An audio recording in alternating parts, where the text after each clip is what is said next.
Alright, hey, what's going on there, folks? Earthmaster here. I was just noticing earthquake signature on one of the Yellowstone seismographs here, but you can see it just right off the screen there. Just about ready to scroll up there. That's coming from a 4.1 earthquake, actually a ways away from there. Let me get an exact coordinate of the specific earthquake that just struck. 4.1, nothing big, but 4.1 in northern Idaho. And it's kind of interesting. A little earthquake, minor, moderate, I guess, if you will, occurring right there.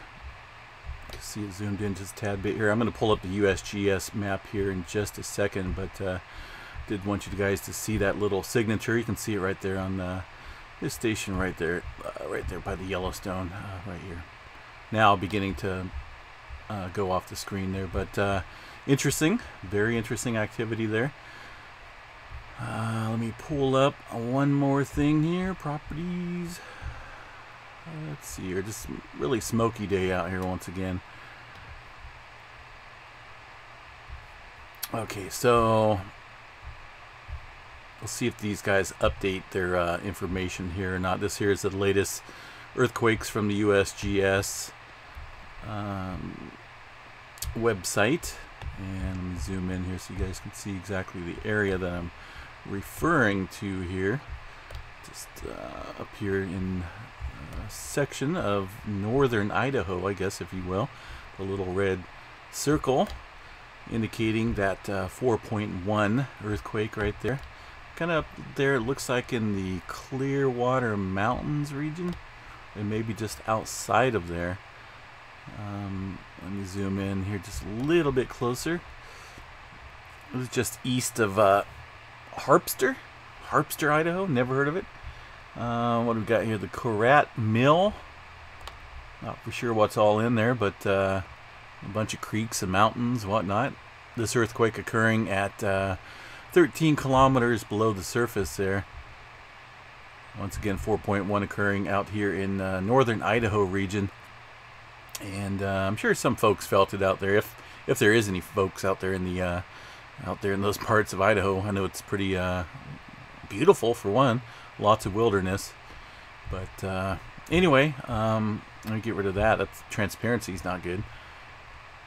So we'll keep an eye on it. It's been pretty quiet for the most part, as far as earthquake activity goes.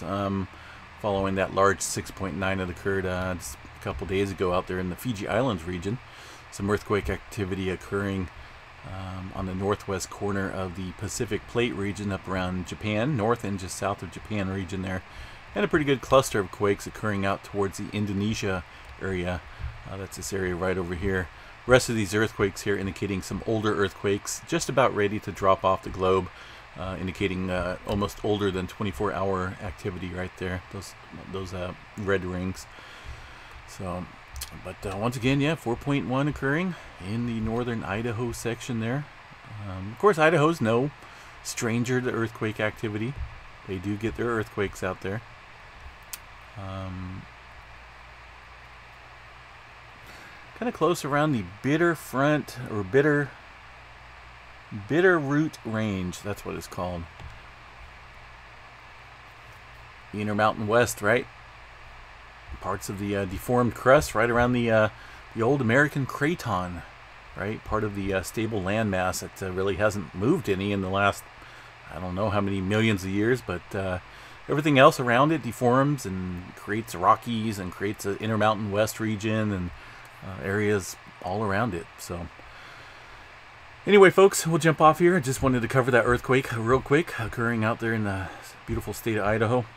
Meanwhile, we're waiting on our rains here in California, which is coming late tonight, lasting through pretty much the weekend. So quite a bit of rainfall expected here in the Northern California region, and hopefully to clear out the smoke and put out the fires completely, and we'll be good to go for a little while, hopefully. Have a good day out there, folks. Stay safe.